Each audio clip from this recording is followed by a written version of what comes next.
and some of the changes from the Lake County, we're talking about a possible 5.13% decrease in receipts from levy revenue for the current fiscal year. Again, it's just what we're receiving by June 30th. It's not going to be a permanent loss of 5%.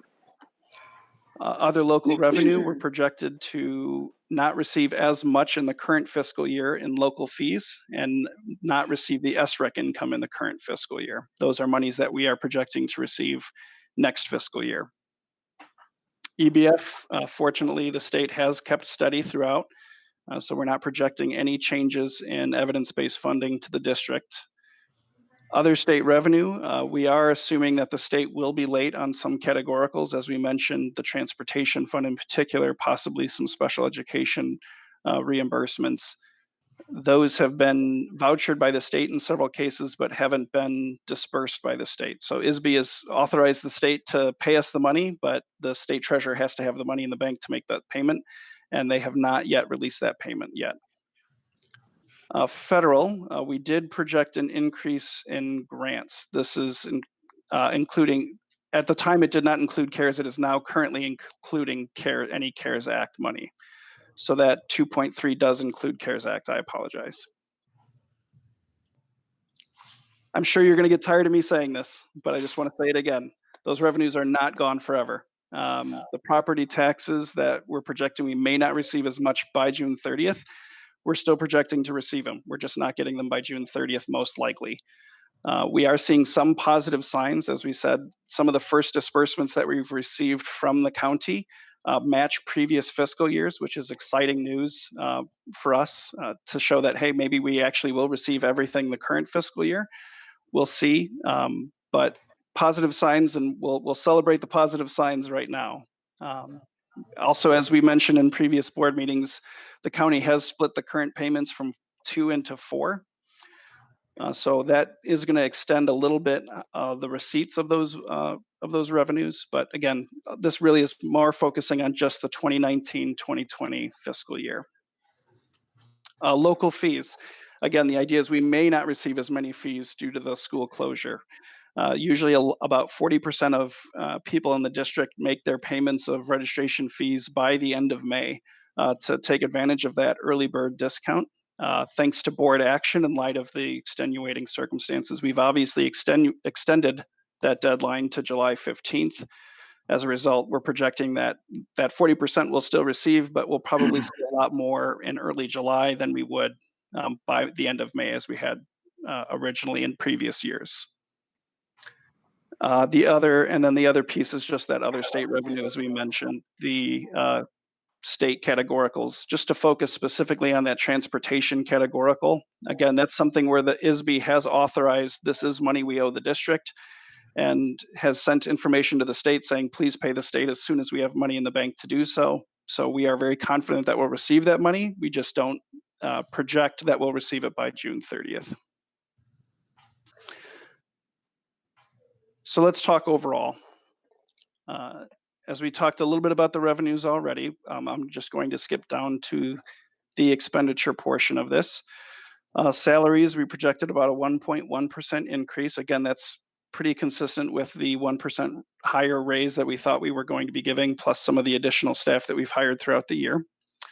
Benefits, we were able to keep relatively flat with a 0.37% increase. Purchase services, this is where some of those other pieces come in terms of food service, transportation, some reduced costs in cleaning since we haven't had RJB in the buildings as much, and some professional development. A lot of professional development happens towards the end of the school year. So we're projecting decreased expenses in purchase services. Supplies is another area in light of some of the uncertainty with the state. A lot of our purchasing happens towards the end of a fiscal year, just as we start ramping up for the next school year. We've asked some of our departments to consider holding on some of those purchases just to make sure that we can fully fund everything that's happening. So some of those purchases you'll see maybe pick up next year, and maybe we'll we won't make that purchase this year. Non-capitalized goods, this is one of the biggest in terms of percent decreases. Again, this is going to be your items that cost more than more than $500, but less than $2,000. These are things like desks or computers, things like that. And usually those changes happen over the summer. And again, as you can tell, about 20% of that purchasing happens in May, June. So we're projecting to not make some of those purchases this fiscal year. Capital outlay, that was the big drop of 31%, and that's almost exclusively related to the Meadowview roof. There are some other capital projects that we just do in the summer months, things like if we have a bathroom that might need a remodel or other prescient needs, I'll say, but small scale needs in terms of capital expenses. Those usually happen in May, June as schools close. We're projecting to not do some of those projects this current year. And then finally, tuition and other. The biggest piece of this is obviously our outplaced tuition. That 3.48% increase, again, is an increase in our outplaced tuition, is the biggest driver of that.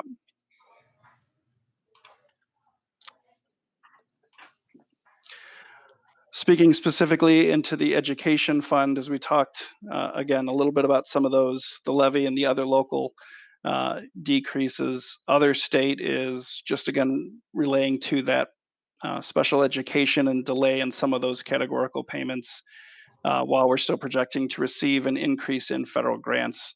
Again, that's probably going to be that CARES Act money is a big driver of that piece. Salaries, this is where a lot of our action happens for salaries from teachers and PSRP staff. Again, benefits and purchase services are relatively flat. Supplies are down, and so is the capital outlay, obviously, with holding off on some of those purchases.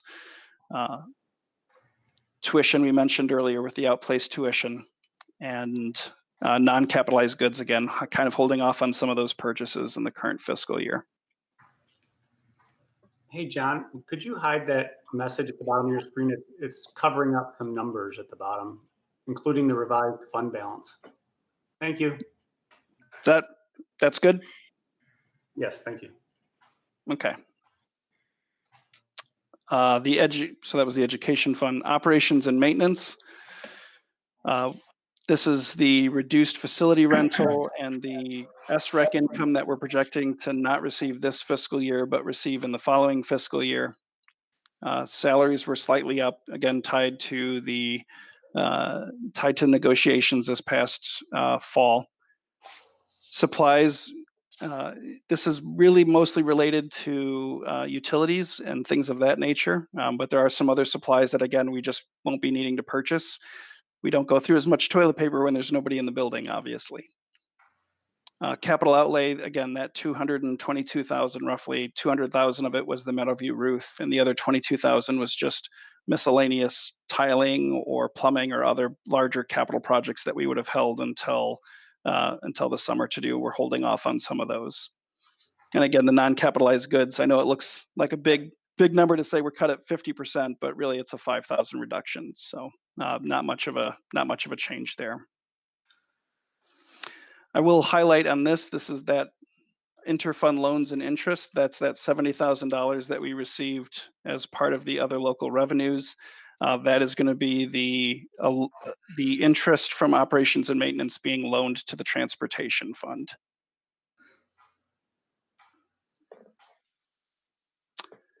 For debt service, again, projected lower levy receipts during the current fiscal year, but we were fortunate to receive larger other local, which is entirely related to interest payments.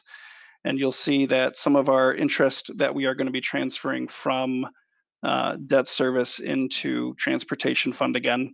Debt service payments is staying relatively flat again. We just, in light of the closure, we still have to make our debt payments. So that's staying relatively flat.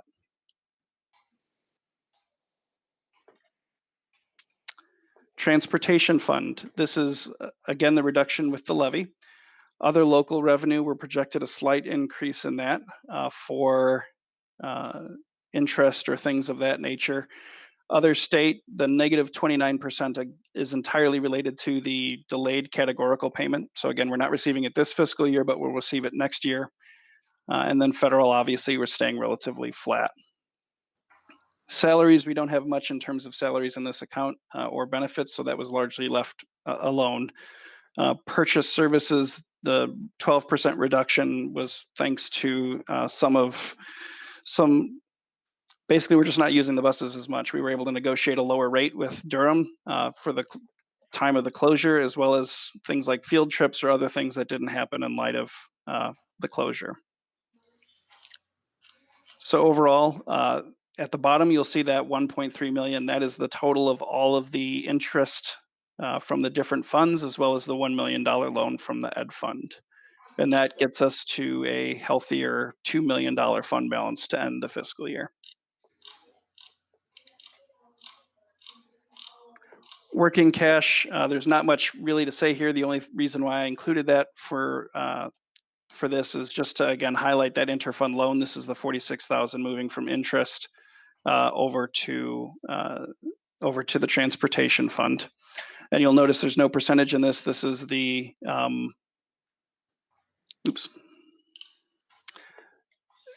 the 46,000 is just entirely related to the transfer to the transportation fund.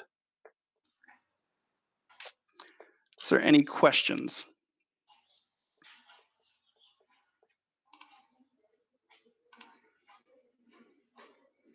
Nope. John, I just had a question about the federal assistance. I know Mary had mentioned 2 bills that were going to the federal government for approval. Do we know what the status is on those yet? Do you know what I'm talking about? I know CARES Act was passed. I haven't seen any new information about the federal government passing any additional funding. I know we had talked in an email earlier about the state had passed a budget that was largely, excuse me, reliant on federal funding. I haven't seen any new news on whether or not the federal government has agreed to loan that money to Illinois at this point, but I haven't seen anything new along those lines. Okay. All right. Thank you. Absolutely.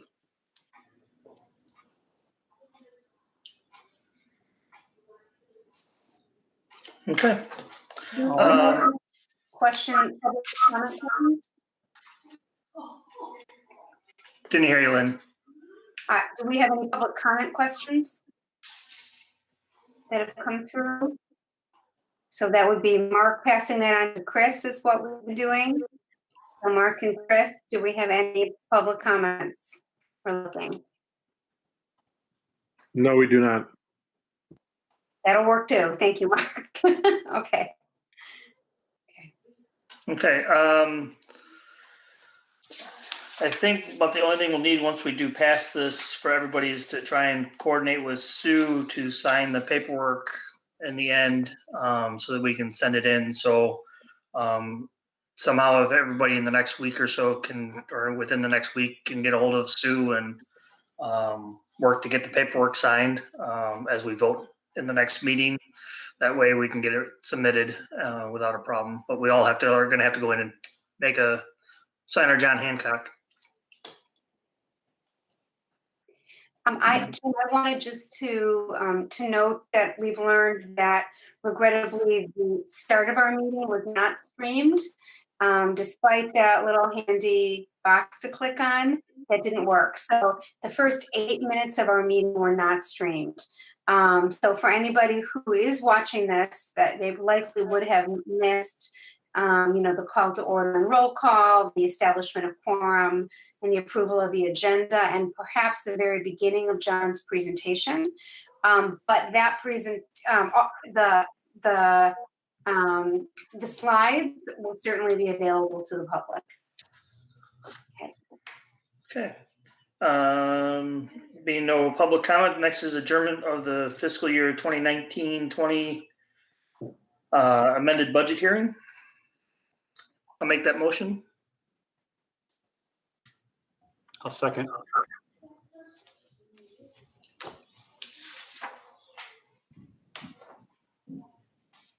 LaCroix, Aye. Miller, Aye. Mack, Aye. Strack. Aye. Weedman, Aye. Braden. Aye.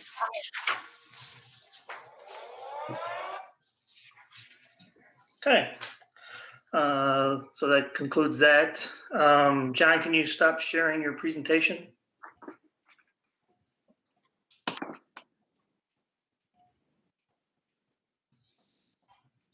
I just wanted to mention that I will be in the office all day tomorrow if anybody would like to stop by to sign the final budget.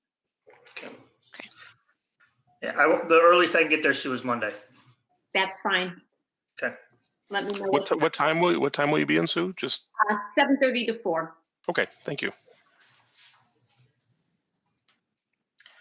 Okay, next we're going to move into the regular board meeting.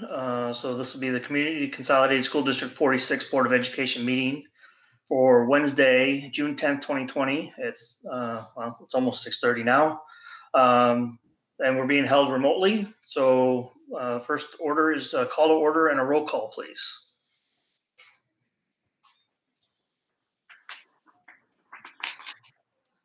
Weedman, Here.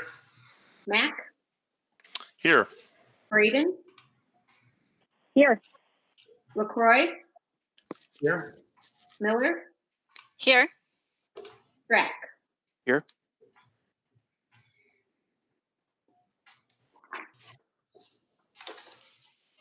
Okay, so that gives us a quorum. We will forego the pledge as we are remotely holding this meeting. Next, I need a motion to approve the agenda. So moved. Second. Miller, Aye. Strack. Aye. Mac, Aye. Weedman, Aye. Braden, Aye. LaCroix. Aye. Okay. For public comments, for anybody that is in attendance in the audience, we'll hold off on public comments till the end after everything is going on, and we'll catch the public comments at the end. So if you have any questions, you can type them in and send your questions to the administrator, and we will answer them again at the end. As I said that 4 times. Next, there are board reports.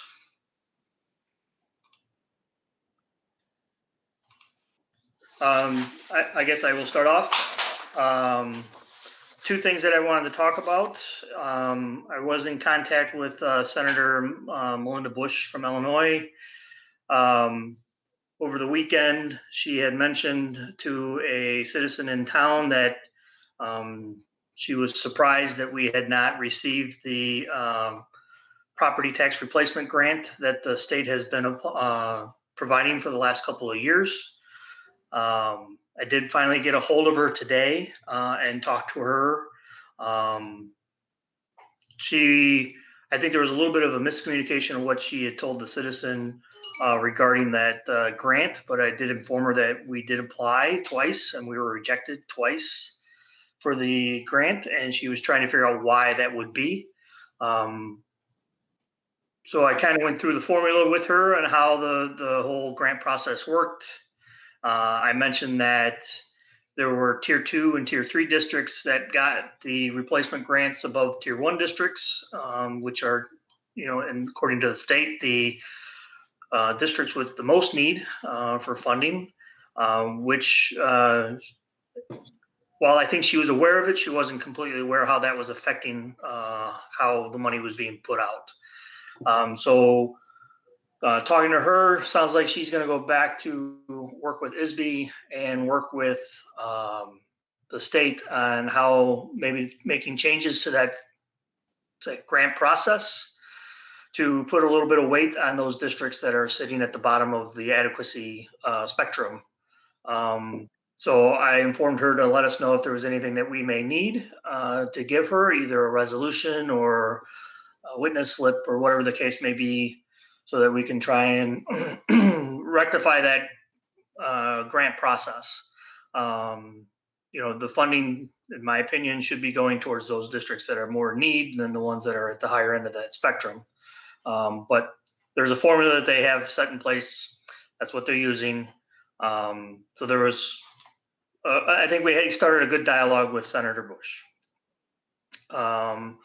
The second part I wanted to talk about was,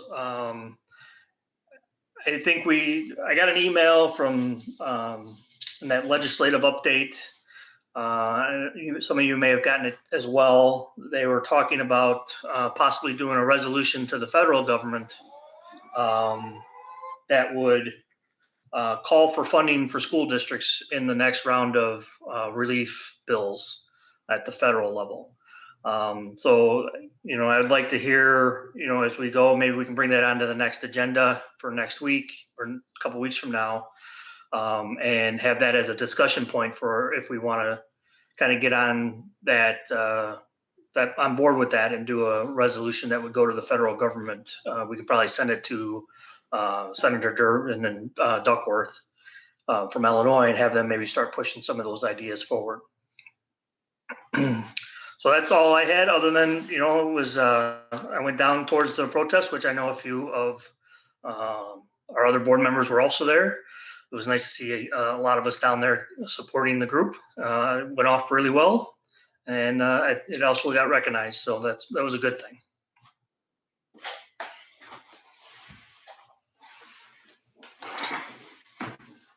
Thanks, Jim. So I have a board report too. I just want to make sure that I'm listening for the right information. You had asked me to pay attention to the county board, what's going on. Their next meeting is July 8th. And I've been looking through their sustainability goals, specifically the Greenest Region Compact, which, if you remember, is 127 communities in 4 counties. Have adopted that framework and are working from it. Lake County is one of them. So I'm just starting to listen for those themes, but if there's others that you want me to listen for, then please let me know. Okay. But the only thing I could say would be to watch for things that will impact us as a school district, obviously. What they do with finances, what they do with property taxes, those type of things are probably the big important ones right now during this time. Okay, that sounds good. I'll listen for those too. Okay. Anybody else have anything to report? Okay. Next, we are up to the superintendent's report. Okay. Well, I typically like to begin my superintendent report with positive news, but today I can't. Today I'm starting with something very sad. This morning, pretty early this morning, we learned of the news of the death of one of our staff members. Mrs. Laura Kasmer was a reading specialist at Frederick and had been with us since 2005. Mrs. Kasmer had been battling an illness for a long time, pretty quietly, but regardless, the death was really felt very sudden to people. We weren't expecting it. And so that was difficult for many people to learn of this today. I can tell you that she has been described as being just very, very knowledgeable, very kind, really a trusted person. She served for a long time as a union rep at the building level and was one of those kinds of building reps who was there to help everybody. And I had the real pleasure of speaking in some depth today with one of our administrators who, because Laura had been here for a long time, had worked with many people pretty deeply. And this administrator just talked about how much Laura had meant to him over the many years and how much he had helped her. So that was really wonderful to see. Mrs. Kasmer is survived by her husband and adult children. We don't yet have any information about any arrangements. I think we can certainly assume, like in the case of all deaths during this time, that it'll be a very small event, potentially some Zoom options, but I don't know. We did share the news with our staff today and with the families of both Frederick and I believe GMS families as well, families of Frederick and GMS as well, because this wonderful teacher would have reached out and touched students at GMS as well as Frederick over the years. We have arranged for counselors to be available for staff who need to get some support, along with students who need some support as well. So that's the very sad information that I have to share. Does any of our other administrators have anything that you wanted to add about that? Anybody? Okay. So on to nicer news, which is to move into talking about summer school, because summer school began on Monday. So today is the third day of summer school. So we have various summer school programs beginning that have begun. And so I'm going to turn this over to Stephanie to speak with us about the program that she heads up. Sure. So Adelante did start on Monday, and just like with anything new, the first few minutes were a little bit bumpy, but as our third day, everything is better, under control. It is a lot of fun to be able to pop into different classes virtually to see kids from pre-K through 8th grade. And they have 2 hours of direct instruction with a 15-minute hard break where everybody is offline. They've incorporated thinking maps, engagement structures, GLAD and DAR strategies, and movement breaks into every lesson. And it is virtual, so the materials are online, but then also the students have a hard copy of the math and literacy and novels that are being studied through the 16 days. Thank you, Stephanie. And I just have to jump in that I know about those movement breaks because as we were the last couple of days of school distributing materials to kids, I finally said to a teacher, "What's with all these brand new yoga mats? Where do these yoga mats come from?" And all those yoga mats were going home for being sent home for those students for those movement breaks. So that's great. All right, Heather. Sorry, took me a moment to unmute. CSY went off without a hitch. They felt actually quite prepared going in because they kept a continuum of service model from the spring. Many of the same teachers carried over with some of their classes from some of our instructional programs. And we have some new educators from outside the district that are also providing services. So we are providing both educational supports through a resource model, through the virtual online programming, and as well as interventions and related service supports from speech, social workers, and OT. So it's going really well. It's something that they've grown accustomed to now. So it's a model that is working and we are excited about. It's only a few days in, but we go until right before July 4th. So we feel like we've good momentum. Thanks, Heather. All right, and Paul, can you share some information? So I was able to speak with Ms. Zaros, who's the principal, oversees the Title I program, principal of Avon. And she shared with me that it too is going well. They did have a few new students added on Monday and Tuesday when parents responded that they were sorry they missed the deadline and wanted to get enrolled. So Barb was able to make that happen. So I'm happy about that. We did provide a number of resources and materials, just like for the EL program for the pickup. When students came to get all their supplies that were from their classroom, we also added some additional things that the parents were fully aware were going to be in their bags. So Ms. Zara said that those resources that we sent are helping balance the idea of being online and being able to do some things paper and pencil. So we're trying those things out, which have been really helpful. So some of them include, just like Dr. Diaz talked about, some resources for literacy and for math. And they also included some additional reading materials. We found at the end of the year that some of the resources that we would typically use with students at Avon weren't going to be used because we couldn't get them to students.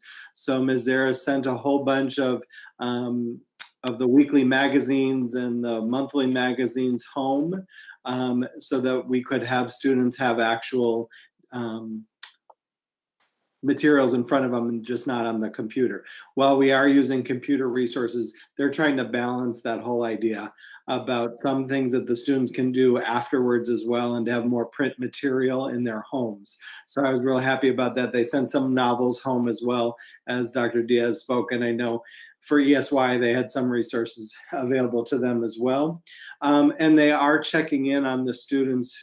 They've had a very small number of kids who haven't been actively engaged or coming online when they need to. So they've been starting that communication very regularly so that they can get that information and get the kids organized and online as quickly as possible. So overall, she said it was very, very positive. Thank you, Paul. All right, I'm going to move on to grab and go meals. So as you know, we have thus far only been able to share that we can do free meals to all students up through the end of this month. I asked John to give us an update about that, and we have even new news as recently as about an hour and a half ago, I think, right? Or 2 hours ago. So John, if you can give us an update on that, please. Yeah, so to really quickly recap what's happened so far, the district was able to get food service running almost immediately after the closure. And at our peak, we were serving about 400 meals a day at 9 different sites. Now that we're entering our summer months, food service is changing. Since school is closed, we have served an average of 200 meals, and that number is actually dropping rapidly. We've removed 2 sites that were not serving or that were serving less than 10 meals a day, and we're now only serving on Mondays and Wednesdays. To be clear, we serve on Monday enough food for Monday and Tuesday, and then on Wednesday we serve enough food to cover Wednesday, Thursday, and Friday. So kids are still receiving the same amount of food, we're just serving it in fewer days. The summer program is currently scheduled to run through June 30th, but that will most likely be extended thanks to a USDA waiver that Lynn was referring to. Literally came through this afternoon. Originally, the USDA had only issued a waiver for non-low income areas through June 30th. They just announced today that they are extending that waiver through the rest of the summer. So we are currently working towards extending those plans. We've been making plans all along in light of that. We've heard news and rumblings that the USDA would be making those changes. So we have been preparing for that eventuality. We just will be announcing some of those details as we go further down the month. The only internal decision that we're still considering is what August is going to look like. I think that's something that Dr. Glickman and Mary will be discussing. There is some discussions of whether there will be a small break in service to allow the kitchens a time to breathe, so to speak, give them a chance to get cleaned and ready for the school year, or what that would look like. But overall, all the details are pretty much in place and ready to go. Arbor and Durham is ready to go for the rest of the summer as well. So we're looking forward to summer food service being extended throughout the summer. So I have a point of clarification question. So are we now ready for us to be able to announce that to our families, or do we need to wait for one last detail from the state on it? Theoretically, we can make that announcement because this is a program run by the USDA on the federal level. We would feel a lot better if we received that confirmation from the state, but the state has the authorization from the federal government to continue it. So in the next week or so, we'll get that piece. Absolutely. Okay, got it. Thank you. Okay. And the last piece of my report is nice news. I'm ending on nice news for sure. So I want to give a shout out and a thanks to the Grace Lake Area Public Library. Last week, our Equity and Inclusion Committee met, and I know we'll be having a short report from that meeting, but I'll share with you that one of our topics was how can we get some resources out to our families, families that might benefit from support, and how to talk about racism with their children, how to talk about a wide variety of the topics of what's happening in our world. And so, I've committed to sending some things out. I've been gathering things. You may have seen, last week I promoted the CNN Sesame Street Town Hall, which I did watch and was excellent. And yesterday, I would say probably yesterday, I think it was, I connected with Sarah, the director of the Grace Lake Area Public Library, and asked her, would the library be able to put together a list of resources for us, things that they actually had or were ordering. And she said, absolutely, we'll have it by the end of the day. And in fact, they did have it by the end of the day. We've been working on getting it translated, and we'll be sending it out probably the end of this week. So it's just really very heartening to see our community come together that way. And that's it. That's the end of the superintendent's report. Okay, thank you, everyone. Next, we're up to committee reports. So we have the Community Connections Committee. Yeah, so as a review, we worked on the grab and go meals and gardening, and then the letters of encouragement. The letters are done, and grab and go, we still have volunteers delivering meals, but they are most of them are transitioning out. A few wanted to hold on to their families through June, so I'll let them know about the extension. Thank you. But the majority of families are getting their meals from the district directly now. And then kind of the exciting news for us was, if you remember, we had the little seed library at GMS, and the Grays Lake Feed Store donated 340-ish packs of seeds. Those went out, people planted them and brought seedlings back.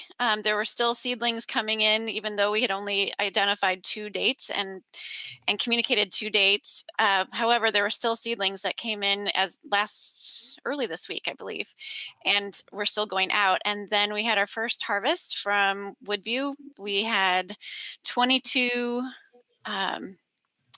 bags of lettuce from the Woodview Gardens. It was about 15 to 20 pounds, and 1 quart of strawberries went out this morning. So that was kind of, that was exciting news for us to see that food actually go to families who needed to eat. So I think we can be proud of that. And at Prairie View, there are 6 raised beds. 3 of them are fully planted with food. 2 of them are half food, half weeds, and 1 of them is just weeds. So that'll be green mulch. But there's people who are eating some of the food that we're growing on our campuses, which is nice. So that is, let's see, that's it for the gardening. And then I am still working on the end of the year synopsis. I'm in the middle of a class to figure out how to present that well to you. And we should be ready to do that in our July meeting so that you can see kind of what we've done. And I think it will inform us as we move into strategic planning, because we've made some connections with some external stakeholders, but more on that later. And that's it. Unless, Stephen, I don't know if you had anything more you wanted to add to that. No, I don't. You got it all. Thank you. Okay. Next would be our Equity and Inclusion Committee. So I think that's going to be me. And so we were very, very happy to have our Equity and Inclusion Committee meeting. Again, it had been a little bit of a lapse. And so we were all glad to see each other and to get back into our meeting. We had a number of things on our agenda. And as usual, we pushed a few things off to our next meeting because we had such robust conversations. It's always hard to plan. We don't know how long things are going to take. So one of the first things, and I might need some help from Dr. Glickman on this one, but one of the first ones was a discussion about our norms. We looked at our norms, and with all of the things as already been shared, what's going on in our world at the moment, we wanted to make sure that our norms allowed us to have the kind of conversations that we needed to be having. So I remember that some of the plan is for us to continue to look at that, an additional norm for next time, about specifically taking our own responsibility for our learning and being able to ask questions and to work with the group and learn. Lynn, anything else? I'm had a little of a blank there. No, I don't think you have a blank there. I think that's an indication that we were having a difficult time working the norm, and it's not finished. And that you just proved it. But we were really working on that. But the concept did sit around being responsible for our own learning and not necessarily turning to people that we think would have knowledge and specifically asking them about their own experiences. That perhaps people would offer information about their own experiences, but we wanted to take responsibility ourselves for learning things. So yeah, it's a pretty wordy one. We got to work on it. So then we continued with the lessons learned from our COVID-19 and our remote learning experiences through the lens of equity and inclusion. So we talked about some of the things that we had been putting into place and the things that we've learned. So it was good to hear from different stakeholders on the group who had additional things for us to consider for us to move forward. So while most of the conversation was very complimentary, we do find some areas that we need to continue to address. And they were happy about the information, for example, about our foundation helping us with hotspots and the potential for K2 devices and translations, all kinds of things. So that was part of it. But the meat of our conversation in the meeting was all about race and equity. Specifically about things that have been going on with our world. And our guiding questions were to get the conversation going. What are we thinking and feeling and asking? And so just that's the simple question, led our conversation all different avenues and lots of good conversations. There was an emotionally filled evening. Obviously, we're in a safe environment, but there were lots of strong emotions of being afraid, being scared, to wanting to take action and to move along and to help. And so lots and lots of conversation happened. And so it's continuing with what is our work and how can our committee continue to make a difference and an impact moving forward. So that's going to be part of our conversation on our next meeting. We also are working on a collection of resources for family and staff, as Lynn had already shared. And I wanted to also celebrate the library coming through, and some of our specific members have been sharing lots of resources between us to vet them, to look at them, to pay attention to them. Specifically, I would love to share our instructional coach representative, Laura Golden, came through with a huge amount of resources for us to consider to move forward. And so our committee really is not just a single person, with lots of people on the group who are doing excellent work to support all of us, because together we'll be better than an individual in the committee. Lynn or anybody else who wanted to share? I just wanted to add that not only is the committee eager to work it during the summer, but we're meeting again next Wednesday night. So this team really felt like there's important work here to be done, and let's keep the momentum going. So Paul, this is Christy. Paul, thank you. Background noise, so thanks for giving the report. But I just want to add that I feel like, you know, the work that has been done, there's still lots of work to do, but we said early on in the life of this committee that we wanted to get ahead and not, you know, and I feel like we're not starting from zero in this kind of current crisis that we find ourselves in. We're starting from a firm foundation. There's lots and lots of work to do, but I'm so grateful that we've been working towards this moment to be able to meet it effectively for our community. So thank you. Christy, I meant to say that in my board report too. I was so grateful when I saw Lynn's, Dr. Glickman's email to the community, and there was already policies in place for equity. It felt like we could rest in that and that work would still go forward. So I meant to thank you for that, and for anyone else who worked on the equity committee and my board report. So I'm going to thank you now. So thank you. And I'll jump in to say that as I was putting that together, it was wonderful to see there's all this work that has been done in our school district, that our district is not waking up right now and saying, hey, we need to do something, but this groundwork had already been laid for many, many, many years. And obviously now is the time for even heightened level of awareness and conversation. But I don't feel like we're chasing a problem, which is nice to see. Okay. All right. Next, I need a motion to approve the consent agenda with the amended personnel report. So moved. Second. Braden, Aye. LaCroix, Aye. Drac, Aye. Miller, Aye. Mac, Aye. Weedman. Aye. Okay, next is moving on to action items. The first one is a motion to approve the curriculum resources for algebra. This is they are looking to purchase Carnegie math materials to support 6th through 8th grade math. This comes in at $5,703 as a total. So I need a motion to approve.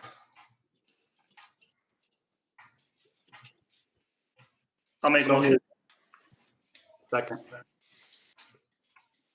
Any questions on that from anyone? No? Okay. Weedman, Aye. Miller, Aye. Mac, Aye. Braden, Aye. LaCroix, Aye. Drac. Aye. Okay, the next 3 items on the list are things that are done annually.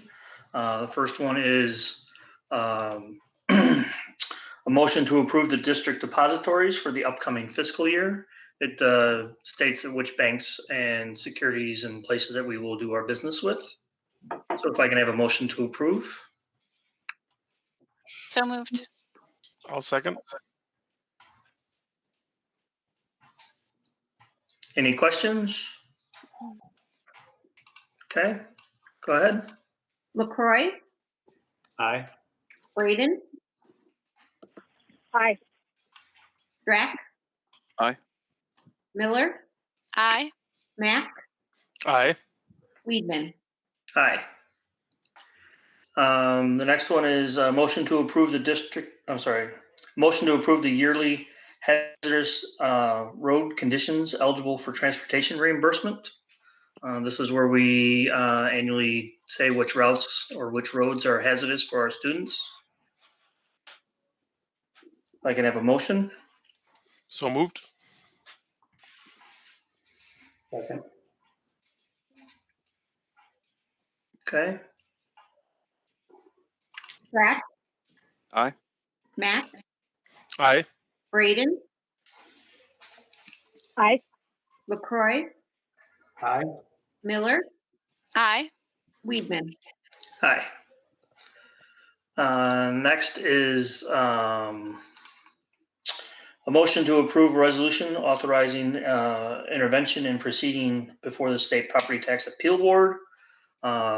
This is where we designate a law firm to represent us in the event that somebody challenges the taxes. And this would be using Himes, Petreka, and Fester to intervene on our behalf. I need a motion. So moved. Second. Okay. Any questions on that?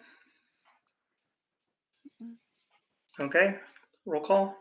Miller, Aye. Drack, Aye. Braden, Aye. Mack, Aye. Weedman, Aye. LaCroy. Aye. Okay. Next is a motion to approve the purchase of Chromebooks for grades K through 2. That is, hold on, get back over to where I was at. Was to purchase 1,150 Chromebooks for a cost of $426,650, which averages out to $371 a unit. And this is, John, this is just purchasing outright, correct? Not. Correct. The total cost there is for a total outright purchase. What we're planning on doing is using CARES Act money for a large portion of that. The foundation is graciously working towards raising money towards that cost as well. Any additional costs beyond those two, we would be looking at possibly financing that over the next 3 years. Okay. Just as a backup to everybody, so you have the information, back in 2018 in November, we purchased 2,400 devices for $916,800, and we're leasing those over 3 years. That was an average of 382 a unit, so we're actually paying a little bit less per unit to get those numbers in. And this anymore. What's that? Oh, I just heard somebody talking. Sorry. This is an outright purchase, and they'll have to work into changing whatever replacement plans as we go forward for the units. So anybody have any questions on that before we go for a motion on that? I just have a question about, Paul and I have already talked about this, but what other materials are we looking at providing our students to complement the virtual instruction? Because my understanding is we're not just completely relying on computers, but there'll be other materials that will go out. I think you mentioned Heather might have some collections. So we were sharing some information before that we are still, if we're in remote learning, we still will need to be sharing some of the print materials with our students. So we still, for K, I'm just thinking about different grade levels. We have math workbooks for our elementary students with Envisions. We have handwriting books for our kindergarten through 4th grade students. We are looking at how to provide some additional paper and pencil packets as part of our opening up committees as well. Even such things as the appropriate handwriting paper as we're teaching appropriate cursive and or manuscript. We want to make sure that students are using the appropriate paper to start fresh. So we're working on that. And Heather, for example, with the pre-K team, has been sharing, they've been looking into some activity packets. I don't know if, Heather, you want to talk about those? Yes, so actually for screening, it started out with screening this summer to keep it virtual, but I'll make sure that our students have supplies and materials to be interacting with. We created screening toolkits to drop off at student houses. So they had everything they need, which included like blocks and Play-Doh and things like that. And then, so we were brainstorming some other ways.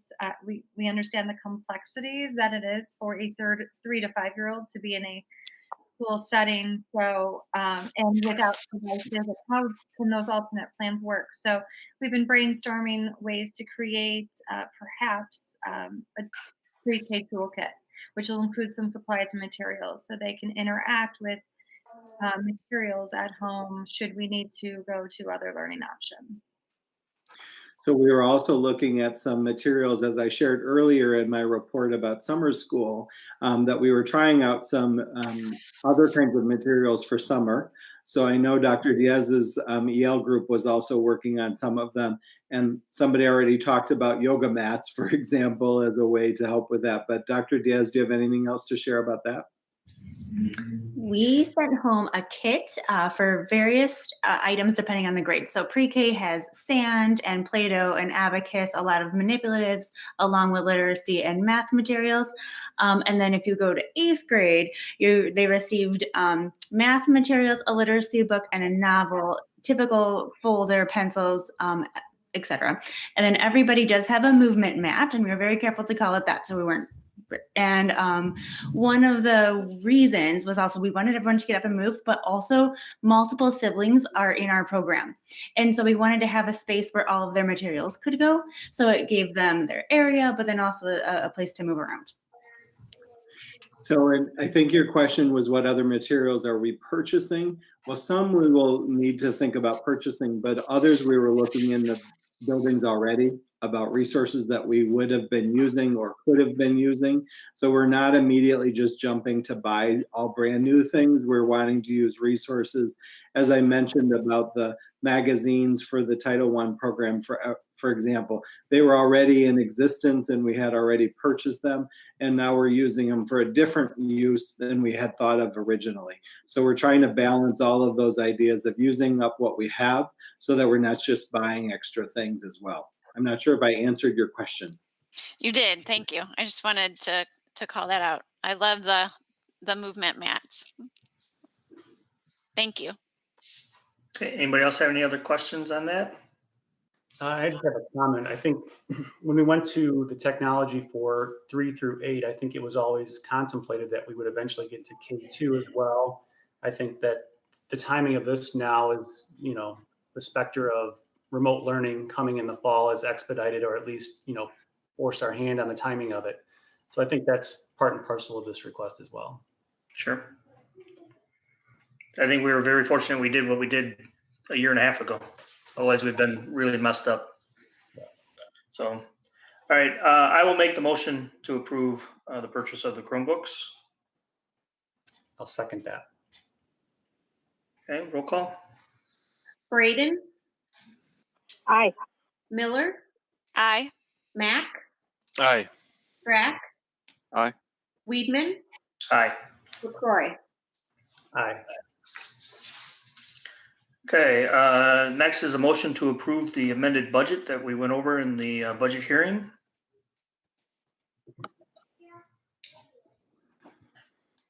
So moved. Second that. Okay.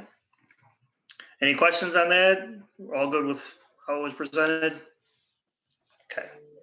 All right, roll call. LaCroy, Aye. Braden, Aye. Strack, Aye. Miller, Aye. Mack, Aye. Weedman. Aye. Okay, the next 3 items are all related, as we heard in the budget hearing about transferring money from certain funds into the transportation fund. So John, if you want to just give a quick recap, or Mary want to give a quick recap on those 3 motions, and then we'll just vote on them. Yes, Jim, I'm happy to do that.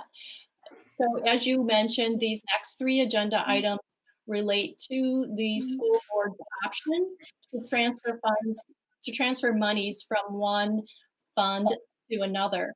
And before we speak about each individual agenda item and resolution, I'd like to share some comments more broadly that apply to all 3 situations.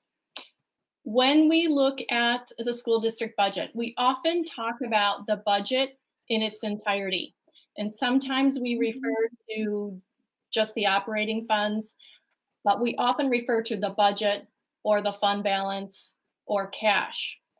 In actuality, the school district is responsible for 9 individual legal budgets. So each individual fund represents a legal budget in and of itself.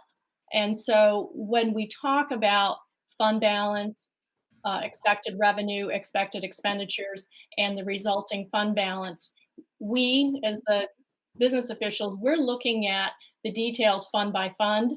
And when we have conversations, we often speak in aggregate. And so I want to share with the board that as we've been talking about the expected cash balance, given the change in timing, as John has commented several times, we have a change in timing for our expected revenue. We don't expect to lose the revenue. It's simply a change in timing. So what that means is money's coming in late. It won't come in this year as expected. It will come next year. So it's coming late. And what does that mean for us? When we look at the individual funds, there's one fund in particular for which we are concerned, and that is the transportation fund. And that is because the state of Illinois has only issued 2 of the 4 quarterly payments for the transportation reimbursement. And then, of course, we have the delay in property tax collections. And we expect some of those receipts to fall into the next fiscal year. The other element that does factor into the need to really focus on the transportation fund is the uncertainty for the delivery of service in the fall. And so we could talk about what do we need in cash right now through June 30th, but it's in the best interest of the board to also be planful for what might happen in the fall. And we don't know what will happen in the fall. We don't know if children will be taking the bus to school. We don't know how frequently they will be arriving. We don't know how many buses we'll need or how many students we can board on a bus. And so that is another reason why it's important for the board to really be conservative and address this potential uncertainty as it relates to the district's cash need in the transportation fund. So that's the overarching thinking behind all 3 of these resolution items. Are there any questions about those concepts before I move on into this first specific resolution? I have a related question. It's on the evolution of the strict segregation of the funds to begin with. Was that the idea behind that? Is it transparency of the use of funds? And I don't want to get into a long discussion about this. Right. It relates to the property tax levy predominantly. So when you go to the taxpayer and you seek money for the education fund or the transportation fund or for IMRF, you have to spend it as you levied. And then from the accounting perspective, it's really very traditional government fund accounting standards. And so those are accounting standards we're obligated to follow. But the levy is a key driver. When we think about it for a school district and for a school board, it's about that levy when you go to the taxpayer. So it sounds like transparency and accountability. You're asking for money for a specific purpose and you're going to use it for that purpose. Exactly. Thank you. Sure. So this first resolution is seeking a transfer of interest from the Education Fund, Operation and Maintenance Fund, and the Debt Service Fund to the Transportation Fund. And this is specified in School Code, Section 10.2244, that allows this flexibility for the Board of Education to make this transfer. This represents interest earnings this year, and the school board has a once a year opportunity to make this transfer. So before June 30th, when the fiscal year closes, the Board of Education can make a decision to transfer interest earnings to the fund in need. If it's not, if the board doesn't make that choice before June 30th, then those interest earnings become principal in that fund. So you can't go back at a later year and make that transfer. It is something I would suggest, it's a procedure I would suggest that the board consider annually. It's very common in school districts to annually make a transfer of interest earnings, specifically to the fund in need. So I put that out there. So this resolution before you tonight specifically seeks a transfer of interest earnings of $175,000 from the Education Fund, $70,000 from the Operation and Maintenance Fund, and $80,000 from the Debt Service Fund. The fund that benefits is the Transportation Fund, for a total of $325,000 in interest earnings. Are there any questions? No? Okay, so I'll make the motion to approve the resolution authorizing the transfer of earned interest from Education Fund, Operations and Maintenance Fund, and the Debt Service Fund to the Transportation Fund. Second. Okay, roll call. Weedman, Aye? Miller, Aye. Mac, Aye. Braden, Aye. LaCroy, Aye. Strack. Aye. Okay. Did you have anything to say on the next one, Mary?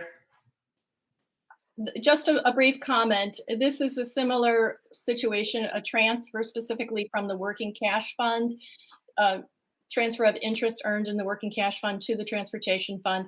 It's a different section of the Illinois School Code that affords this transfer, and so therefore it needs to be approved by a separate resolution. And it is section 25-20-5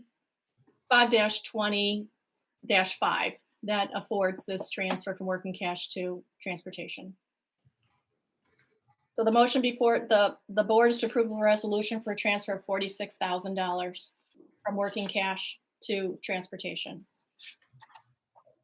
Okay, so we need a motion to approve the resolution authorizing the transfer of working cash fund earned interest to the transportation fund.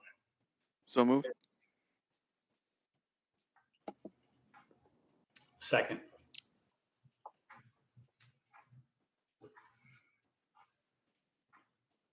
Mac, Aye. Braden, Aye. Strack. Aye. Miller, Aye. LaCroy, Aye. Weedman. Aye. All right, and the last one, Mary? Yes, the last resolution before the board is to consider authorizing an interfund loan from the education fund to the transportation fund of $1 million. This loan will provide greater stability in the transportation fund throughout next fiscal year. And so as we consider the uncertainty about the opening of schools, the delivery of instruction, and the schedule for transporting students, it's recommended that the board consider approving this loan in order to provide stability to the transportation fund throughout the duration of next fiscal year. This is allowable per section 10-22.33 of the Illinois School Code. This is a loan that must be repaid within a 3-year time period.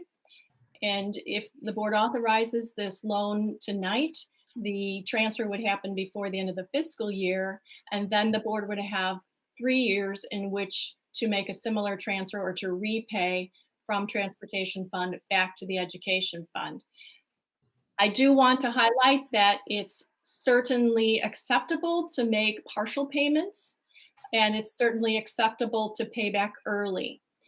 So when we are comfortable with the plans for instruction for next school year, if we discover that we do have sufficient funds in the transportation fund, we can go ahead and take appropriate action to repay those monies back to the education fund when funds are sufficient. Okay, so we need a motion to approve the resolution authorizing the interfund loan from the education fund to the transportation fund. So moved. Second. Oh. Sorry, Jim. Oh, that's okay. Stephen's got it. Okay, roll call. Mac, Aye. Braden, Aye. Strack. Aye. Miller, Aye. LaCroy, Aye. Weedman. Aye. Okay, so that concludes our action items for tonight.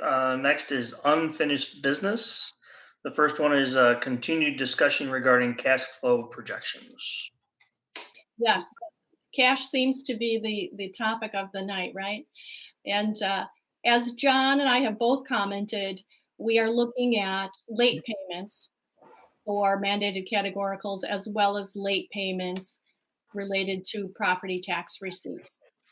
When we consider our cash situation, the board has just authorized 3 really important resolutions as it relates to cash in specific funds. This conversation tonight, as the update about cash flow, really is a snapshot in looking at where the district is in total. And fortunately, or unfortunately, we don't have a lot of new information to share at this point in time. As John commented in his budget hearing earlier this evening, the district has received 2 property tax distributions from Lake County. Those total $11.3 million and represent 60% of the first installment. And we will receive 1 more distribution before June 30th. So I expect that at the June 24th Board of Education meeting that we can provide an update on that final installment, that final distribution that would be received before June 30th.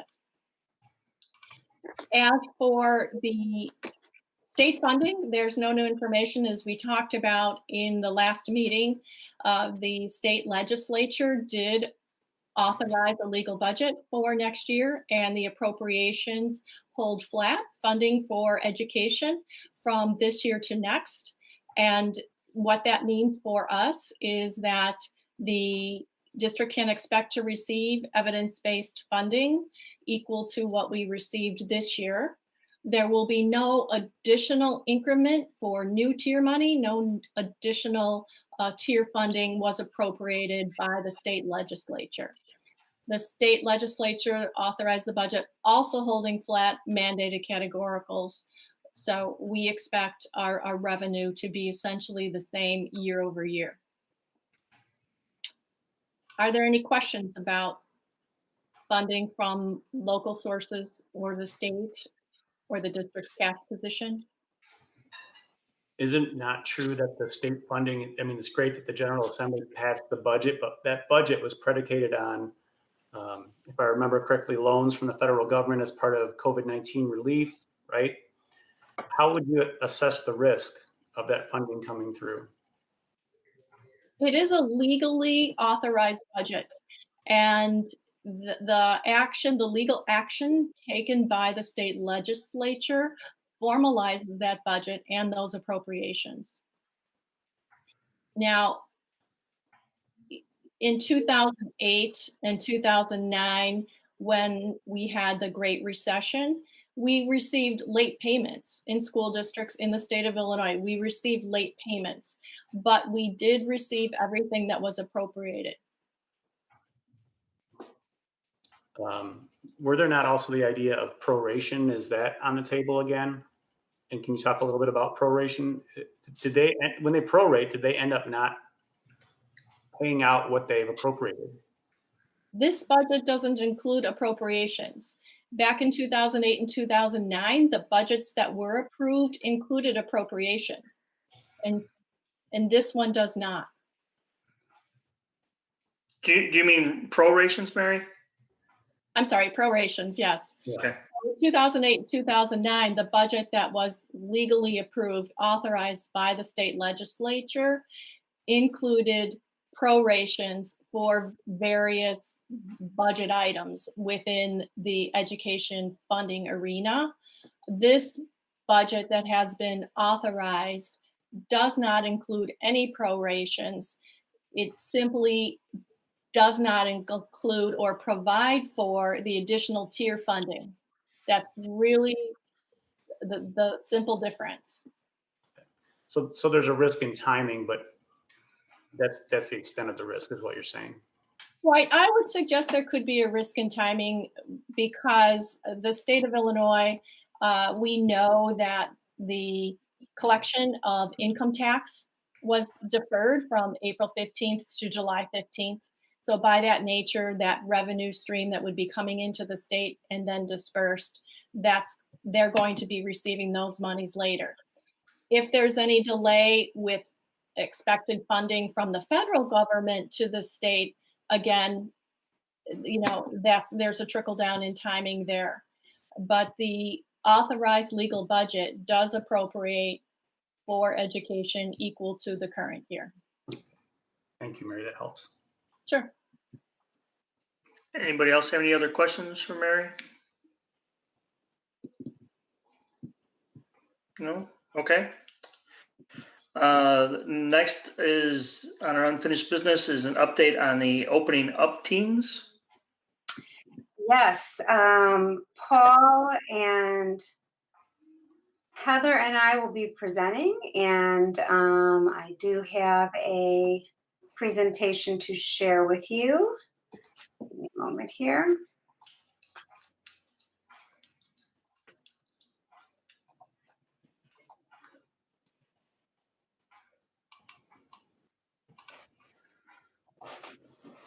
All right, are you able to see that presentation? Mm-hmm. Good news. Okay. All right. So we will be starting with information that we've received recently, and Paul will start by talking with us about the results of the remote learning survey that we did with our families. Then I'll take it from there, and I will share with you information recently received regarding guidance, along with the kinds of information we are expecting or hoping to receive in the future. And then all three of us will talk with you about where we are in the various teams that we're leading. And so, Paul, I'm going to hand it to you, and I'm just going to click right onto the survey results for you, okay? Yes. Okay. All right.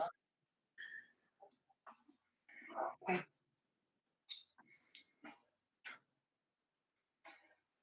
So as we're getting the survey results up here, I just want to comment on a couple things. So the first one is that we send out a survey to our parents and guardians. We were thrilled that we had over 500 responses. And so that was a very strong response rate for us to have a survey. And then I want to make sure that I have some thank yous. So some of the questions were a free response for parents. And our own Sue Walker was able to take all of those survey results and organize them by coding all of them into categories. And so obviously we wanted a free response, but it does make looking at survey data much more time consuming. And so Sue, thank you so much for all of your work with that, because it was a little bit overwhelming. And then also we had two different surveys. One was in English and one was in Spanish. And so Dr. Diaz took all of the Spanish results and was able to get that information to us so we could merge them into the other English responses. So thank you, Dr. Diaz, for helping us with that, because again, that was a little overwhelming to have the results in two languages, but very important for our populations. So we're just going to go quickly through this. We shared all of these results with our opening up teams this week, and many of the topics were things that were helpful for us as we're beginning to plan various options and ideas for next year. So the first slide here is about what school did your child attend. So some parents had students in one school or two schools or three schools. So we organized all of that. What I see on this across is that we had a fairly even dispersion, whatever. All the different schools had a good amount of students represented. So that would be, that was a very, very helpful thing. So then the next slide that is there is about the grade level of your child. So we organized that as well. And this one didn't surprise many of us, that we had more responses from our elementary parents. Typically we have a little bit higher response rate for our early elementary parents. So you can see that. And we have to remember that the pre-K, we were thrilled that we had responses. And because we have so fewer pre-K parents, then we would expect to have less responses here. So that's not a fault of pre-K, that's just based on the number of available parents in pre-K. So this was helpful that we had a number of responses from every single grade level. So then what had gone well during remote learning? So this is one of the categories that Sue put together. So we looked for trends, we looked for information, and then we looked at the top, the number of the categories that had the most responses. I'm not going to talk about all of them, but what has gone well, parents very much responded that their class meetings were very, very favorable. Their students and the parents liked being able to see their children's teacher, but also the kids really enjoyed seeing the other kids in their class. So that's been something we've been using as a guide for next, if we have to go back to remote learning, that we'll want to have class meetings on a regular basis for students.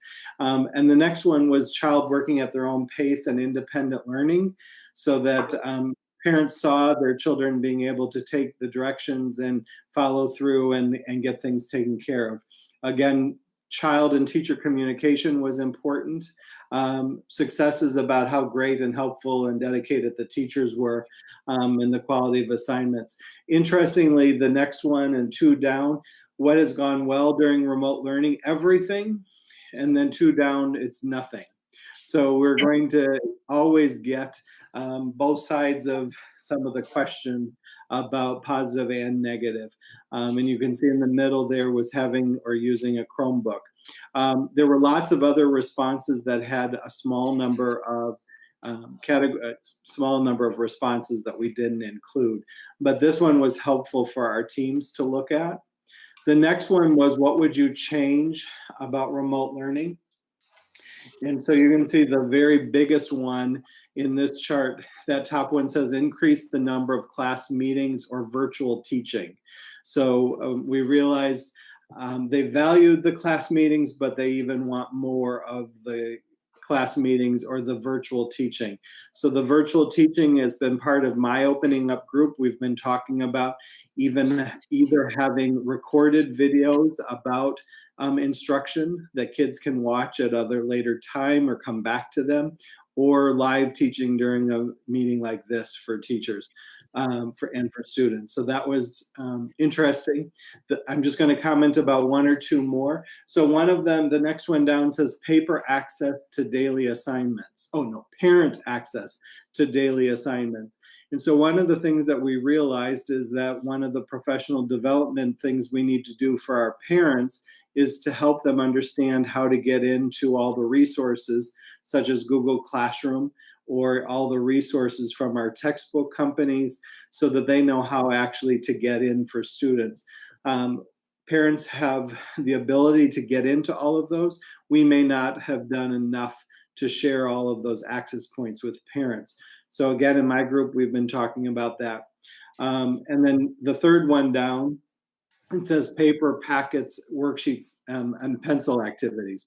So that's something that's why I was bringing that up earlier, that we realized that in our tech plan, the use of the computer was meant to be a balanced approach, but in remote learning, it was a little bit more difficult to always have a balanced approach to not focus on the computer. So that's why we're looking at, are there opportunities for us to send more things home or make more things available for parents so that they're not having to be on the device all the time. The next one was, what challenges have you faced? And so this was a drop down, and parents could pick all that applied. So these weren't open response. These were, I'd call them canned responses, and they were checking all that applied. So these aren't in order, but the one that has the most responses says, my schedule often did not permit me to help my child with assignments. And so we have to remember that many families may not have been available during the hours of school. They may have needed to be sharing devices. The parents may have been working from home. Many parents were working from home, or guardians, or they didn't have the ability to help their children. So that's something we have to consider. I think the interesting one, the third from the bottom and second from the bottom, my child often had too many assignments. And the next one right below it is, my child often had too few assignments was the top one, and too many assignments was the second to the bottom. So we're seeing both sides of the coin in that one. And then the second from the top said, my child needed more communication from their teachers. So that also has been one of the things that we've been keying in, that some teachers may have had more class meetings than other teachers, or had more recorded lessons. So those are things that we're taking in consideration for working on our plan for next year. The last one is we wanted to have parents to be able to share how they were feeling. So as a parent or guardian, remote learning made me feel, and it was a Likert scale from 5 to 1. 5 meaning they felt pretty successful, and a 1 being overwhelmed. And so I tallied up all of the numbers instead of just looking at the graph, the graph. And so you'll see that we had 22% gave it a 5 and 28% gave it a 4. When we combine the 4s and the 5s, that was right at 50% of our parents who thought positively about it. And there is some discussion if we should consider a 3 more positive or less positive. And so when we look at the 50%, I think it's fairly positive that we had that many who felt fairly successful in this whole process. So we also had lots of data, all of the individual comments. Dr. Glickman had been able to share those with all of the building principals in different departments so that we could look further into the nuances of all the comments, and to also celebrate, because many parents complimented specific teachers and made other suggestions that may have had more meaning for an individual principal to consider. So we're trying to use that data as many different ways as possible. But again, thanks for Sue to organizing it all of it for us to be able to get a graph and chart. I know that my groups came back and looked at this data after we presented it so that they could, now what did it say? What do we need to make sure that we don't forget? So I think that's a great use of this kind of data. I'm glad to answer any questions that you might have about this data.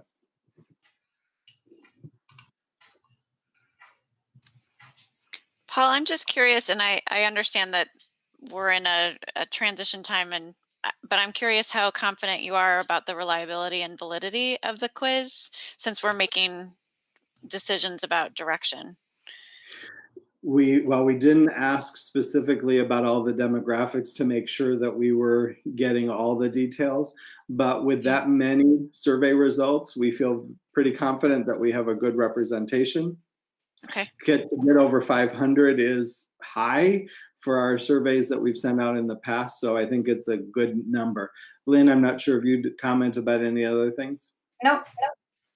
What is that response rate? 501 out of what?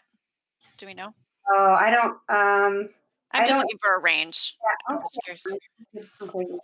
I don't have a number of student families because it's right. This is not students. This is families. So I unfortunately at the moment, unless any of my other administrative team wants to jump in, I can't see you, by the way. So you just have to jump in. This is Chris Wolk. We have approximately 3,600 students in the district, but like you said, Lynn, this survey was for families, not individual students. So, I mean, if we want to take that, I mean, it's still not too shabby. When you take a look at some, 25% is a good rate when you're taking a look at survey results. Sure, and this is more than that. Okay, thanks. Any other questions? Very weird to not be able to see you. I can only see my presentation. I'm going on. I have one more. Sorry. So as we're moving forward, and I don't expect you to have this now, but could you give us at some point in the future some idea of what we should be monitoring over time as a board, just so we can communicate that out as part of our narrative? What should we be looking at over time? So again, don't expect you to have it now, but just in the future. It will be hard to answer until we have a communicated plan in place for the fall. So, you know, if, for example, we were all in, if, for example, we were all on site in the fall, we wouldn't have a more remote learning to be monitoring right now. So, yeah, it's very dependent on that. Other questions? Nope. Okay, thank you, Jim. All right, I'm going to move on then. So I'm going to take it from here and talk a little bit about the guidance from ISB and IDPH. And I think I might have, hold on a second. Looks like I missed a slide. Okay, hold on. There we go. Okay. As you know, and may have experienced from me, a few of you communicated with me on Thursday. On Thursday last week, we received phase 3 guidance. It was released by ISBE and IDPH late in the day on Thursday. And it said, in quotes, for summer school and other activities allowed in phase 3. Across the state, this was very frustrating to school districts that were beginning summer school on Monday, which was many of us and certainly many throughout Lake County. However, I'll speak a little bit later about some perspective about that and some school districts that may be helped by getting that guidance even as late as it was. But what I want to share with you is kind of a round picture of what kinds of guidance it was, because it talked about, yes, you can have summer school on site, and there are some other activities you can have on site as well, but here are the requirements. You can't have any more than 10 individuals in one space, and so that would include a teacher. Requires social distancing, very specifically 6 feet between all people at all times, requiring the use of appropriate PPE, many cleaning requirements, many traffic flow requirements, and many other things, such as having, for example, a quarantine room if anybody is showing any signs of illness, so that they're quarantined until they're picked up. And, you know, a whole long other list. And there was a statement that said decisions regarding whether to conduct allowable activities during phase 3 will remain at the discretion of local school authorities in consultation with local public health departments. So this guidance informs us, first of all, because it doesn't just talk about summer school, and we will be talking about summer school together later as a new business item, but it also informs us about other activities, because there are a few other activities that we can do that we will take advantage of. So there are some screenings that we can do with students on site now, and so we're putting a few screenings in place as appropriate. But perhaps most importantly is it's a hint of what's to come, or it may be a hint of what may be to come, because this sentence was written not in the guidance, but actually in the email from State Superintendent Dr. Ayala in the email that came with it. It said, our joint guidance for health and safety will apply in phase 4 as well, with the capacity limit for individuals in a single space lifting from 10 to 50. So phase 4 is when schools might be able to reopen. And we expect phase 4 to come in Illinois at the end of this month. So that's some important information to us. And the single space lifting goes from 10 to 50. But some of the conversation we've been having is, well, what does that really mean? Does it mean you could have 50 kids in a classroom? Well, it might, if your classrooms were big enough to have 50 kids in them and have social distancing, because that is still required in phase 4, at least under the current guidance that we've received. So, okay, we know we don't have 50 students in our classroom unless we're having a double gym class, something like that, but we certainly might have 25. Well, then the question is, do we really have enough space in a classroom to have 25 students in a classroom and have 6 feet of space around each child and each adult all day long? The answer is likely not, although I'll talk in a little bit as to some data we're collecting regarding that. So we're talking about, what does that mean for classrooms? What does it mean for the bus? Currently, we are only allowed to have 10 children on a bus.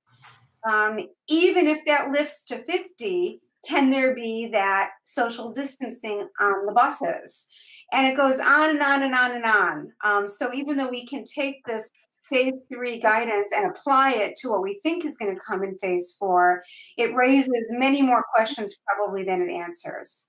And then just yesterday, we got another email that stated, we anticipate releasing the next part of the transition plan that will advise schools and districts on the start of the 2020-2021 school year sometime during the 3rd week of June, and releasing the second version of our remote learning recommendations soon thereafter. Well, 3rd week in June, that's actually next week. So maybe next week, we will get more information about what the state, what ISB and the IDPH believe that the fall will look like. And we might also get more remote learning recommendations soon after that. So I want to talk now about what we control in all of that. And I want to start by providing some perspective from you, for you. And I want to share, actually, because we always try to give credit where credit is due.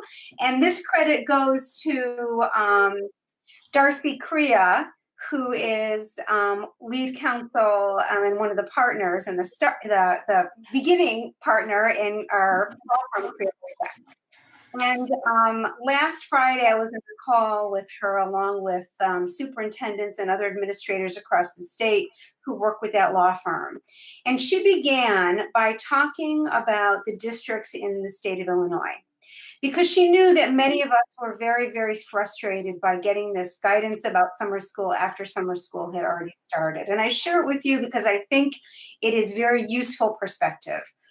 She reminded us that there are approximately 850 districts, school districts in the state of Illinois. I think there's 852, but we're going to talk round numbers, 850. And the 100, approximately 100 largest school districts in our state are all over 4,000 students.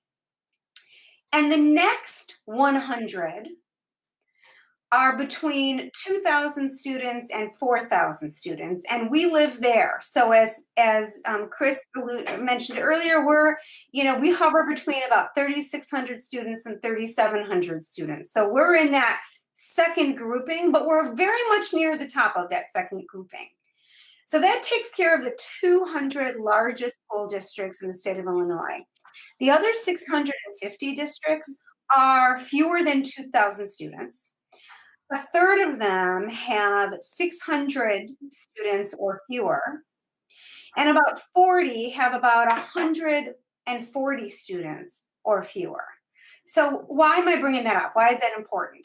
Because when we think about just this most recent guidance and the summer school topic, for example, if you're a school district, maybe in rural Illinois, and you have 120 students in one school, and you get this new guidance that says, hold on, folks, you can do summer school on site. You just need to make sure that you don't put more than 10 kids in a classroom and, make sure you keep them spaced out.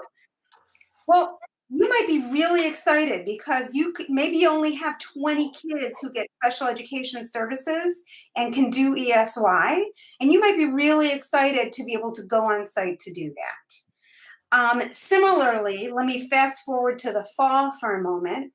If we're expecting that this guidance is going to be similar to what we'll get for the phase 4, if you are a small school district, maybe in suburban Illinois, and you have one school and it's a neighborhood school, you probably don't have to worry very much about transportation and how you're going to fit the right number of students on the buses, because maybe 95% of your kids, if not all of your students, walk to school.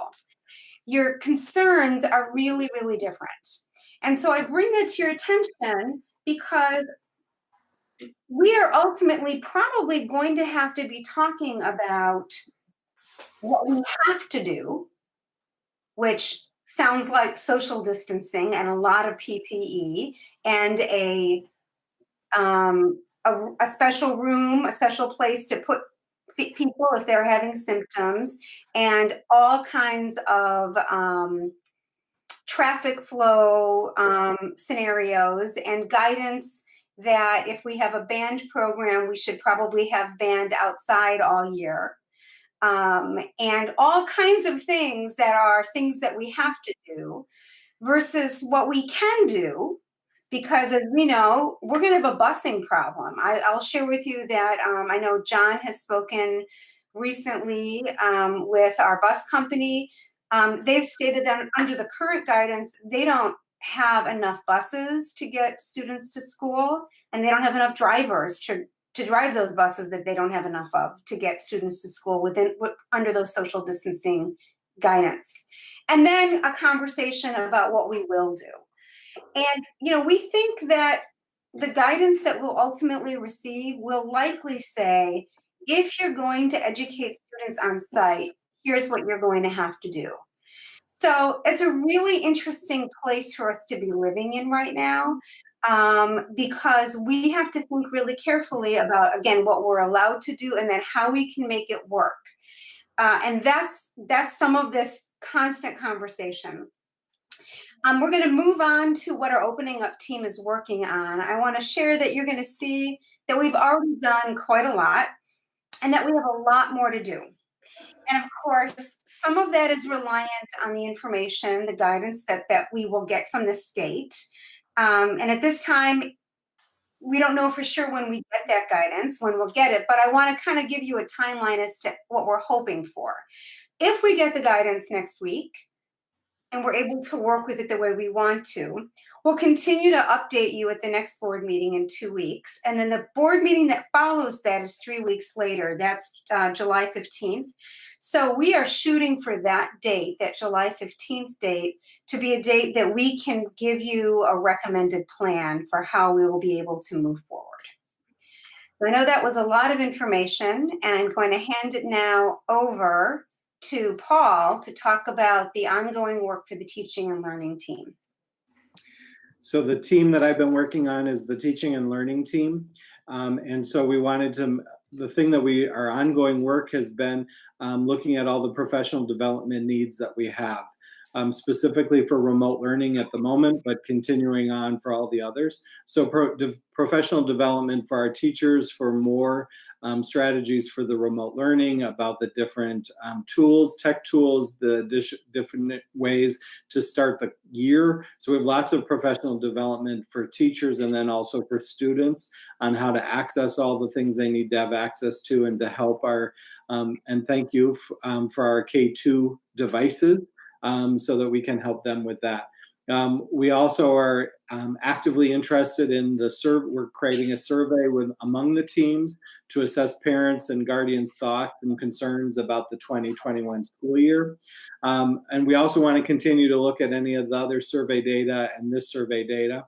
And specifically, my teams have been working on technology issues, student motivation, and scheduling.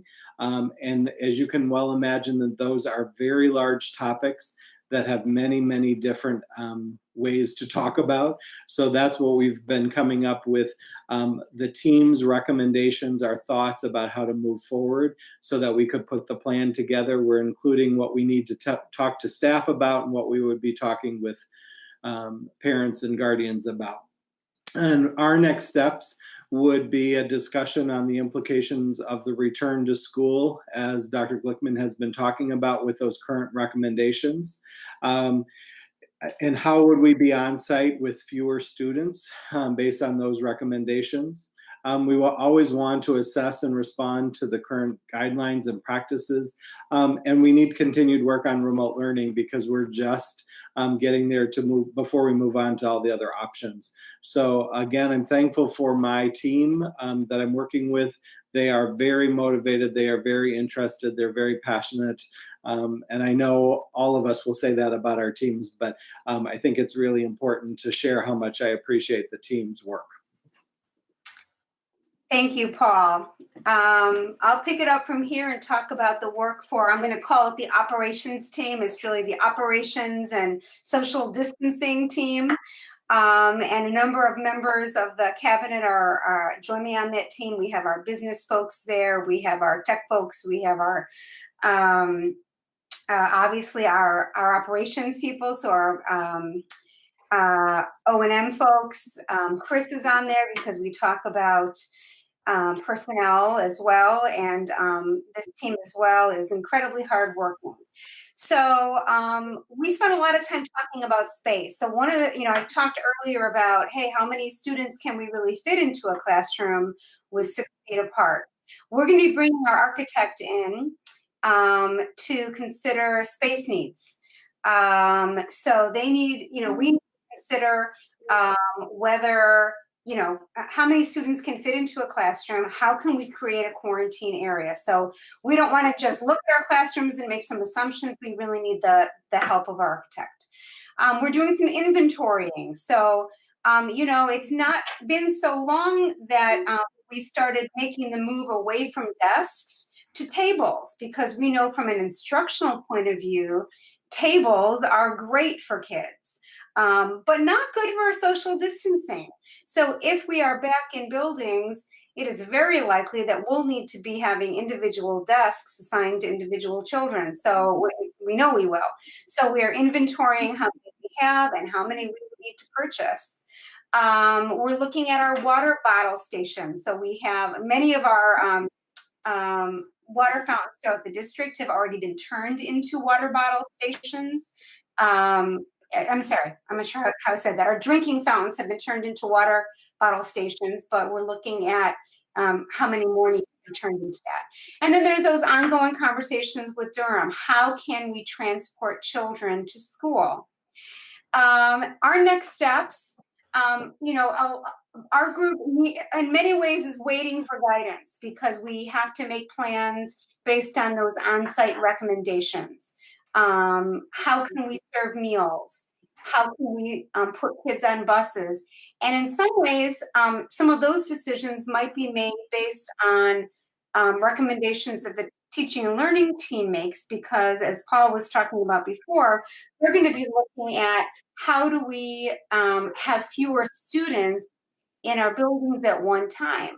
So they're going to talk about things like, hey, do we look at having students in school, certain students in school for full days on certain days and home on other days?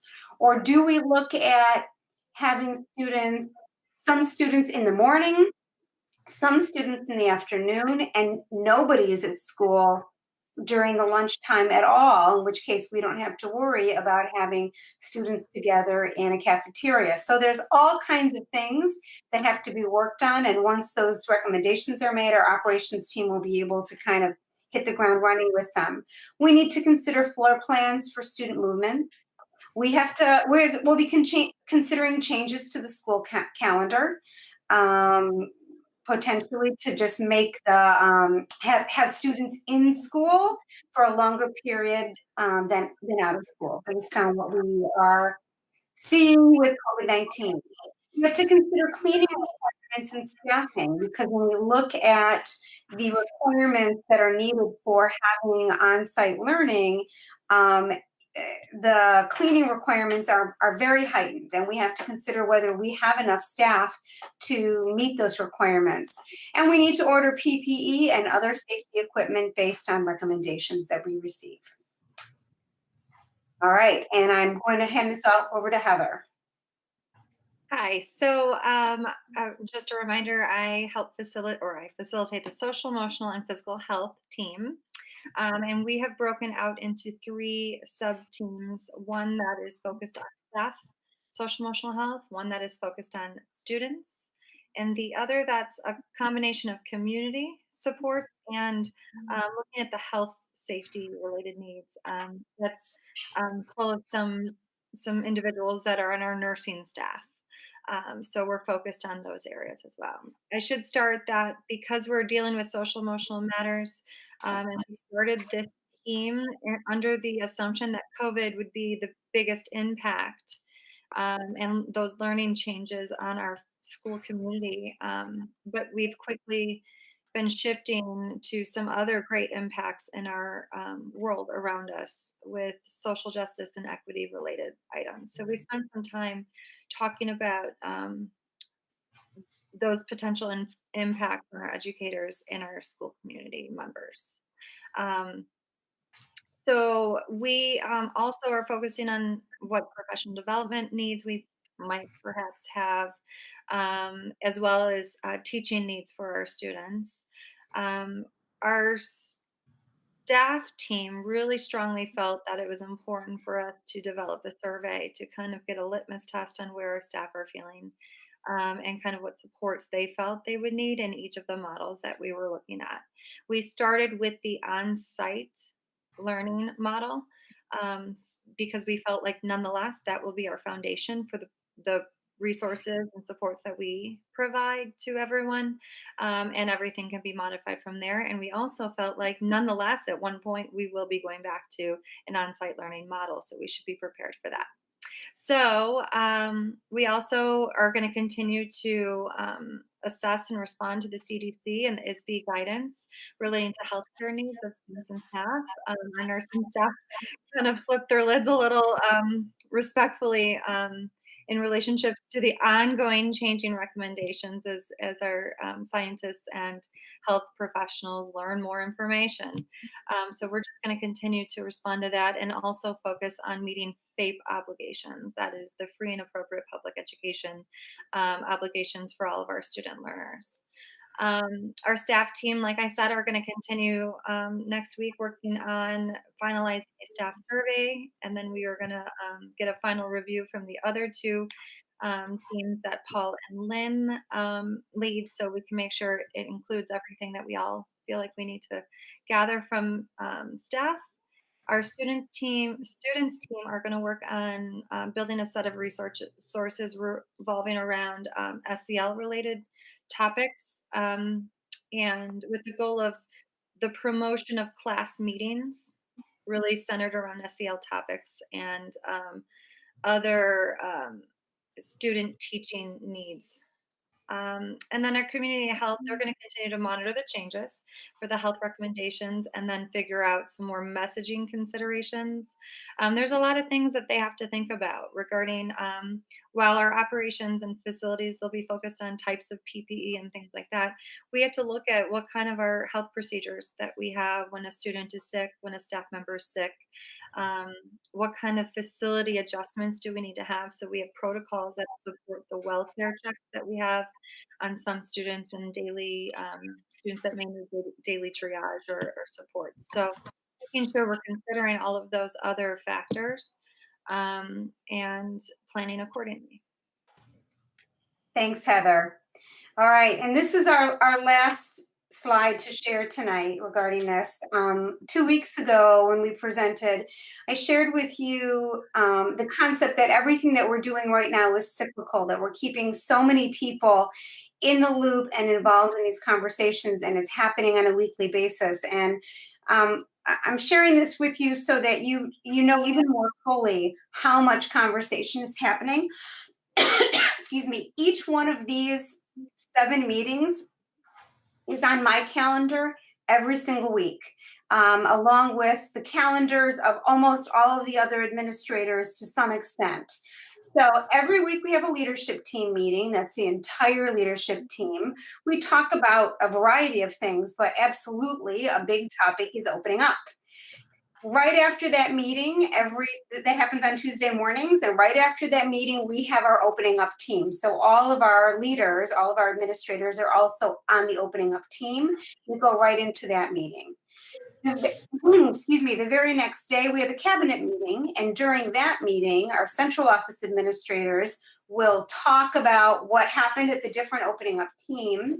And then likely Paul, Heather, and I will hang out longer to hone it down even further so that we're not operating in silos and we're making decisions together about our next steps. Also, every week I have a Lake County Superintendents meeting, and I don't think I've missed a single one. We are all sharing information, resources, ideas. We've got people on that group who are closely connected to what's happening at the state level. So I get kind of sneak peeks about what might be coming down the pike sometimes, not usually. That's a really valuable meeting. Every week, the District 127 and all of the feeder groups are getting together. We did that as recently as today. And, you know, we are having conversations about the importance of trying to do things similarly. You got to hear that word trying, because we know that there are so many factors that will make it difficult for us to be exactly aligned. But we'll do what we can. And I'm actually going to bring us back to that conversation we were having earlier about how different districts are. So like Milburn District is a tiny district. They feed into District 127. They may be able to more easily do some things that our districts can't do. But we are, excuse me, having those meetings or conversations every week. Then every week, Paul, Chris, and I are meeting with our union to work out any union-oriented issues that are coming up or would come up regarding all of this planning. And then I mentioned that law firm. It's a great way to end the week. Every Friday afternoon, there is this phone call from our law firm with all of the school districts that use them, and they talk with us about what's going on.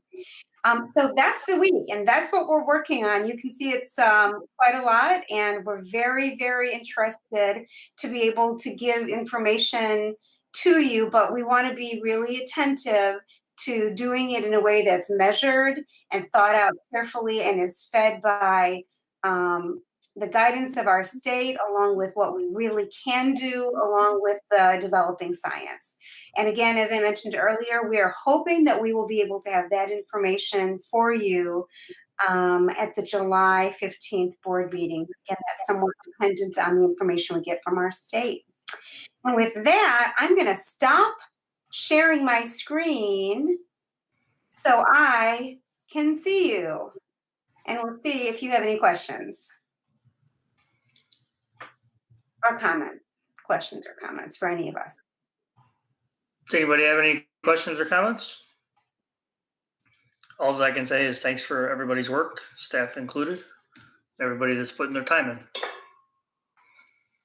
I'll ditto that. Thank you so much. I know this has been incredibly intense for all of you, and that you haven't really had a break for a while. So I appreciate all that you're doing. Thank you. I'll gladly echo that. Amazing. Thank you all. Okay, next we have new business is the discussion regarding remote versus on-site summer school. So I feel like I want to just share how that ended up on the agenda. So as I've clearly expressed to you, we got this guidance last Thursday. The board agenda had to be completed on Friday. And so Paul and I talked about it and said, well, we probably should put it on the board agenda to have some conversation. Even though we're starting remote summer school on Monday, it feels very odd to have just decided that we're not doing anything on site without some conversation at the board level. That stated, and I know Paul, shared a memo with you. It is our recommendation that we continue with the plan that we have not only made, but have put into motion and are already doing, which is our remote summer school. But we wanted to see if there were questions or any discussion anybody wanted to have about that. It just seems like it's the prudent way to do it right now. No sense in trying to shift gears and muck the system up. I will tell you that I don't know of a single school district that was starting this week that said, oh, wait, hold on. Nope, we're changing the whole thing. I don't know anybody who did that. Yeah, a little late with the guidance from the state level. Okay. All right. We are moving on to topics for future agenda items. Look at that, we're almost done. All right, I have a few. So there had been a request to get more information about our building bonds. So our business office has scheduled Elizabeth Hennessy to come and do a presentation at our next meeting. So it won't be a discussion item, excuse me, be right up top as a presentation. Does that meet the needs of what you were looking for? Sure. Great. Then possibly we will have, well, okay. So here's the question for you. Possibly we will have some talk about the 2021 calendar and specifically Election Day. And I guess I want, I think we've already talked about this a little bit, or you may already be aware that the state has passed a new law that requires Election Day to be a day off. Our school district does not use our county is not using our schools for Election Day. So it's not a safety concern for us. At the moment, we don't believe that requirement can be waived, and we believe that we have to have Election Day off, but we've gotten some back and forth from law firms on that. And so we're not positive. One thing we wondered if the board wanted to talk about is if it's a waivable holiday, do you want to consider waiving it, or do you want to just have it off? Because part of the concept, I think, was having it off so people can vote. So do you want that on the agenda next time as a conversation, even if we don't have new guidance? It won't hurt to talk about it. Yes. All right. So we'll put that on. Maybe we'll have... We'll put that on either as a discussion about what you want to do, or it might not even be a discussion. It might be, hey, we have to change the calendar because it's not waivable anyway. So we'll see what we know. Okay. This next one, I just carried this over from another time that I note that in the summer, you always select your delegates and alternate for the IASB annual conference. You can do that next month or next meeting if you want, or it can wait.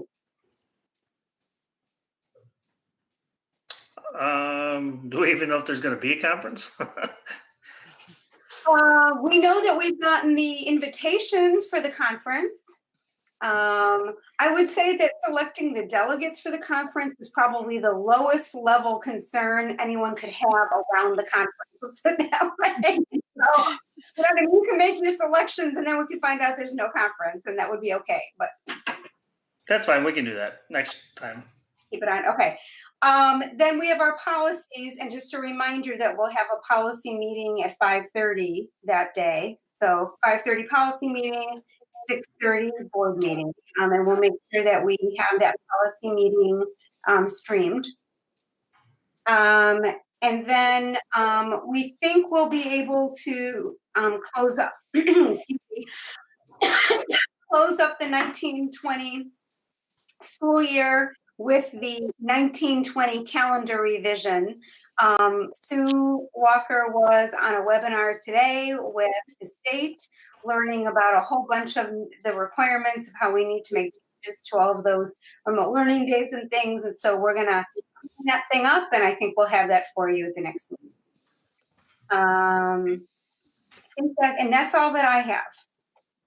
Okay, the resolution possible for the federal legislation we talked about earlier.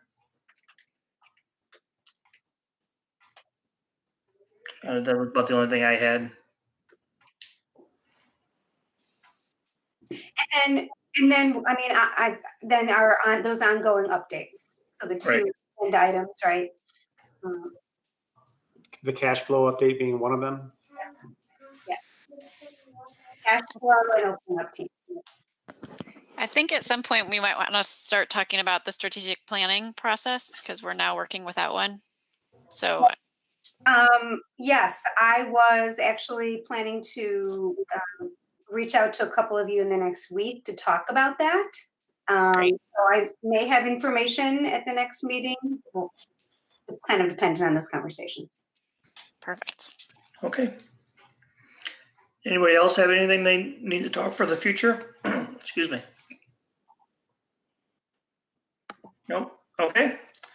So that's topics for future agenda items. The next is public comments. As I was talking to Chris Wolk, he said there are none sitting in the queue. So we can move on from there. We do not have a need for a closed session, correct? Correct. Correct. All right. So closed session we will not have. The next is I need a motion to adjourn. So moved. Second. Mint there. I thought nobody wanted to adjourn. Okay, roll call. LaCroix, Aye.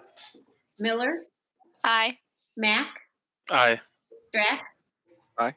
Weedman, Aye. Braden. Aye. All right. Thank you, everybody, for your time and your hard work. Good night, everyone. Good Good night, everybody. Good night. All right. Take care.